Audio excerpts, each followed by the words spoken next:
de las etapas también que se vive en el matrimonio, y algo que me quedó así, o que a mí por lo que me llevé, vaya, es que nunca es tarde, ¿no?, para volver a retomar esa parte. Podemos llevar nuestro matrimonio, así sean 15, 20, 30, lo que usted decía, de años juntos, poderlo volver a llevar, a refrescarlo. Muy bien. Alejandro. Habló sobre la primavera en el matrimonio, que a veces que tenemos que intentar que siempre haya primavera en nuestro matrimonio, ¿verdad? Aunque hay estaciones del año que no son muy buenas, que digamos, ¿no? Hoy vamos a ver el verano en el matrimonio. Acabamos de pasar la estación del verano, ¿no? Acabamos de pasarla. ¿Cómo se sintió el calor? Ya llorábamos, ¿no? Aquí parecía un pequeño horno de microondas, pero aquí lo aguantamos estoicamente hasta el final. Pero no tenemos abanico, se siente calor, pero no se siente igual, ya se siente menos. ¿Cuál es la? Fíjense, León Tolstoy es un escritor ruso que decía sobre el verano: es tiempo de gran sequía y calor asfixiante. ¿Sí estamos de acuerdo, no? ¿Verdad? Los calores llegaron a quién sabe cuántos grados. ¿Y cómo andábamos? ¿Tú qué andas en el taxi todo el día? ¿Cómo andas, hermano? Estresado, desesperado. ¿Cuál será el verano en el matrimonio? ¿Cómo nos imaginamos que pueda ser el verano en el matrimonio si la característica del verano como estación del año es calor, es sequía? ¿Alguien lo estresa el calor? Nos pone como a veces hasta de malas, ¿no? Entonces, ¿cómo será el verano en el matrimonio? ¿Cómo será, Alejandra, el verano? ¿Cómo se lo imagina que pueda ser?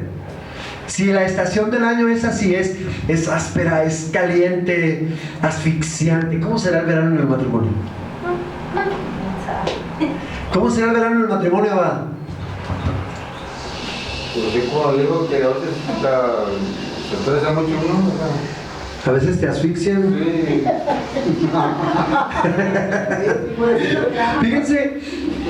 Fíjense que es la época, la del verano en el matrimonio, es la época en la cual el matrimonio se constituye realmente. ¿Por qué se constituye realmente? Porque va pasando de la etapa de la primavera a la etapa de esos roces, de ese, como decíamos ahorita, de ese calor asfixiante, de esa problemática que se va presentando en nuestro matrimonio. Y dice, se establece entonces el ritmo del verdadero amor, donde solo había entusiasmo impetuoso en la primavera. ¿Se acuerdan? Como decíamos, ¿cómo amaneciste, mi amor? Y después, amaneciste. Como que ya no la vemos igual. Pasamos de esa etapa a la que sigue, y es cuando, fíjense, dice aquí, donde solo había un entusiasmo impetuoso, aparece un esfuerzo constante. Ya va cambiando de la impetuosidad al compromiso, menos arrobamiento y éxtasis, y más paciencia recíproca. Comienza la madurez del amor. En el verano se comienza a gestar la madurez del amor. Pero para poder decir la madurez del amor, ¿qué entendemos por madurez? O podríamos decir, ¿qué es la madurez? ¿La madurez se consigue rápido? No. ¿Hay alguien que ya se maduró? Nos caemos a veces, pero no precisamente de maduros. Miren, algo que tenemos que entender, algo que siempre exigimos en el matrimonio, a veces es la madurez del otro. ¿Por qué me tocó un hombre tan inmaduro? ¿O por qué me tocó una esposa tan inmadura? Pero algo que tenemos que entender, hermanos, hermanas, es que la madurez no es automática. La madurez la dan los años. No. ¿Sí? Yo conozco señores de 50 que se portan como si tuvieran 15. Y conozco huercos de 15 que se portan con una madurez. ¿Pero es una madurez completa? No. No, la madurez, fíjense lo que vamos a entender. Estamos hablando del verano, donde se va asentando la madurez, donde el matrimonio va agarrando forma y llega a ese punto en que tenemos que preguntarnos sobre la madurez. Primero tenemos que entender que la madurez no es automática. podemos entender que la madurez toma un tiempo razonable y además es un esfuerzo por toda la vida. ¿Ustedes creen que yo soy maduro? Pues si creen eso la riegan, porque no soy maduro, me falta todavía. Entonces, ¿qué tenemos que ver? A veces queremos que nuestro esposo, nuestra esposa sea maduro o madura, pero no entendemos que esto es un esfuerzo, porque la madurez no será ¿cómo decirlo? No será en maceta. No será en maceta la madurez. A veces decimos, ay, mira, ese hombre tan maduro que se ve, pues nomás se ve, pero no está maduro. Está mayugadón. Entonces, es importante que entendamos esto, ¿eh? La madurez toma tiempo y muy razonable. Pero es que ¿cuánto tiempo voy a estar batallando con este hasta que madure? Pues hasta que madures tú también, mijo. Hasta que tú también madures. Es muy fácil pedirle al otro lo que no damos nosotros, o lo que creemos que damos bien. A veces creemos que nosotros estamos haciendo las cosas mejor que el otro, pero luego volteamos y buscamos otro patrón y nos damos cuenta que ni siquiera estamos haciendo lo que teníamos que hacer. Ojo, mucho cuidado con eso. Y es un esfuerzo por siempre, es un proceso. Y tenemos que aprender a ser maduros. Mira, abre tu Biblia en la segunda carta de Pedro, capítulo 3, versículo 18. Segunda carta de Pedro, capítulo 3, versículo 18.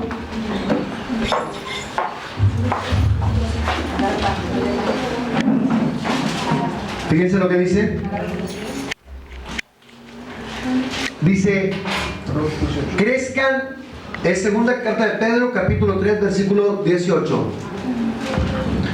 Dice, crezcan en la gracia y en el conocimiento de nuestro Señor y Salvador Jesucristo.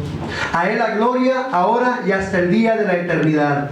Amén. Palabra de Dios. Te alabamos, Señor. Fíjense, en alguna traducción dice diferente. En alguna traducción dice diferente. Dice, crezcan en la gracia y en el conocimiento de nuestro Señor y Salvador Jesucristo. ¿Dice igual, Laura? ¿Dice igual? Fíjense cómo tenemos que crecer. Cómo tenemos que crecer en gracia. Cómo tenemos que crecer en madurez. Esto indica un proceso, toma tiempo, no es instantáneo. No hay una pastilla que tú digas, me lo tomo ahorita y amanezco maduro. ¿No? O sabes que en la noche que vaya, que este hombre me pida café, le voy a echar una pastilla de madurez para que en la mañana amanezca bien maduro. No hay. No hay. Tenemos que entender esto. No hay ningún camino corto para la madurez, no hay ninguna píldora, nada que haga que la persona sea madura. Fíjate, pero por eso es que la importancia de asistir, fíjate dónde podemos, un medio para adquirir la madurez, es a través de la célula, a través de los grupos cristianos, a través de perseverar en el camino de la fe, vamos creciendo en el proceso de madurez. Y tenemos que aprender a ser maduros para beneficio de nuestro matrimonio. Tenemos que aprender a ser maduros. Imagínate, hermano, que tu hijo, tu hija te miren inmaduro. Ya lo hemos dicho hasta el cansancio. Cuando nuestros hijos o no reflejamos madurez o no reflejamos sabiduría de padres, ¿saben qué pasa? Que nuestros hijos van y le piden consejo a otras gentes, a otras personas. Y es importante es importante que veamos esto. Otra cosa, por ejemplo, que la madurez requiere disciplina. La madurez requiere disciplina. Cuando hablamos sobre disciplina, necesitamos hablar también sobre discipulado. Fíjense, para ser maduros tenemos que ser disciplinados. Para ser disciplinados tenemos que ser discípulos. Esto es importante. Mientras más disciplinado seas, Dios te va a usar en tu matrimonio. Pero a veces pareciera que la indisciplina es como un rasgo característico de nosotros. Repito esto porque es importante. Para ser maduros tenemos que ser discípulos. Y para ser discípulos, o no podemos ser discípulos sin ser disciplinados. ¿Qué tan disciplinados somos? Celia, ¿qué tan disciplinada es usted, hermana? ¿Qué necesita hacer, Celia? Disciplinarse para alcanzar la madurez. Y es en los pequeños detalles. Desde dónde dejas los zapatos cuando llegas a la casa. Desde dónde te quitas la corbata y la pones ahí arriba de la mesa. Desde ahí empieza todo. Entonces la madurez se requiere, tenemos que ser, fíjense, tiene que haber disciplina. Para que haya disciplina tenemos que ser discípulos. Es un complemento. ¿Discípulos de quién? Por supuesto que discípulos del Maestro. Por supuesto que discípulos de Jesús. Por supuesto que discípulos de una comunidad.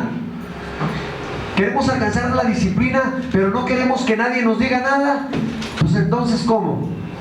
Eso no funciona así. Si queremos que Dios nos use en nuestro matrimonio, tenemos que ser disciplinados. ¿Cuál es tu indisciplina favorita, Alex? Disciplina.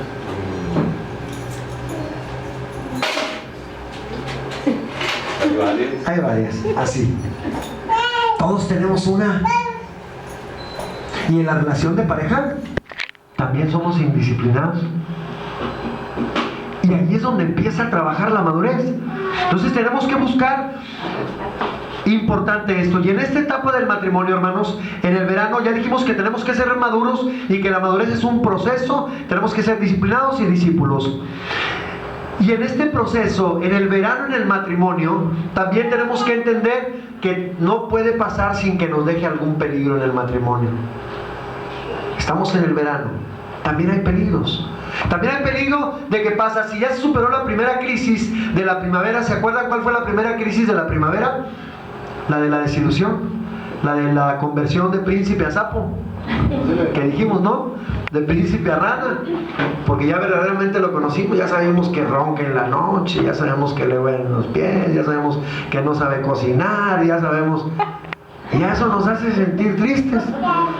Esta no es la mujer que yo quería para mí, porque le pido café y se le quema el agua. Entonces, ya nos conocimos, pero empieza a ver, y la segunda etapa, que es la del verano, tenemos que empezar porque también viene la crisis. Fíjense, si ya se superó la crisis de la primavera, la de la desilusión, viene ahora la segunda crisis, la del silencio.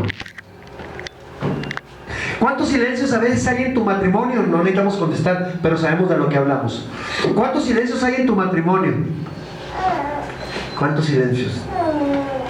Y no porque no tenga nada, no porque... ¿Cómo explicar esto? Hace rato que lo releía, no encontraba la forma de explicarlo, pero estamos en el mismo lugar, pero no estamos.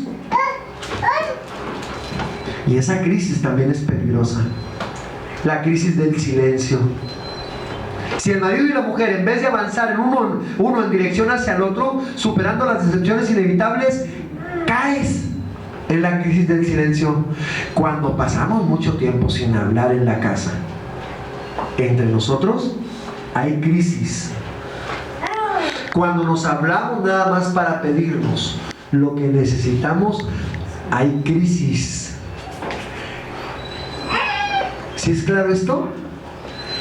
Cuando la relación se vuelve meramente funcional, no, a veces puede no estar prendida la televisión, pueden no estar metidos en el Facebook, pueden no estar haciendo nada, pero no están hablando. ¿Qué pasa? ¿Cómo es que antes no podías estar un minuto sin estar hable y hable con la persona que quieres y ahora que la tienes junto a ti, que ya tienes años con ella, hay silencios entre nosotros? Esa es la crisis del verano, hermano. Vayamos empezando a revisar si hay silencio en el matrimonio.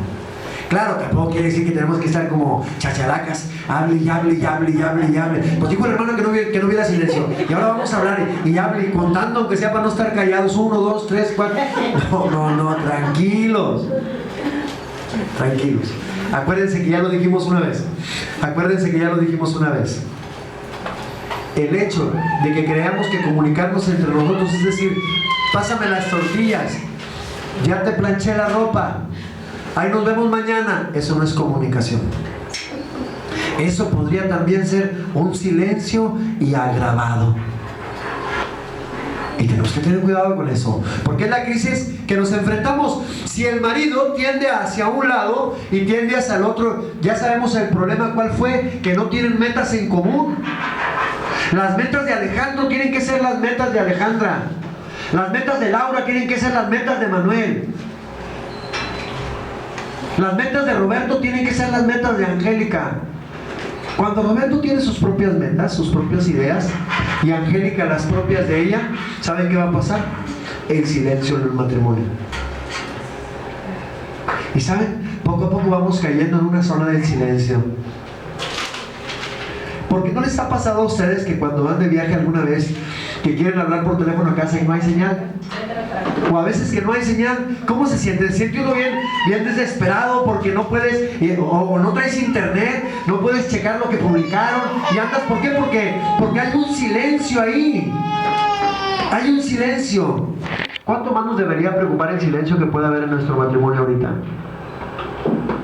Podemos venir aquí, podemos levantar las manos, podemos alabar al Señor, podemos sentirnos. Yo hoy sentí la presencia del Señor tan fuerte como ustedes no se imaginan en este momento de oración.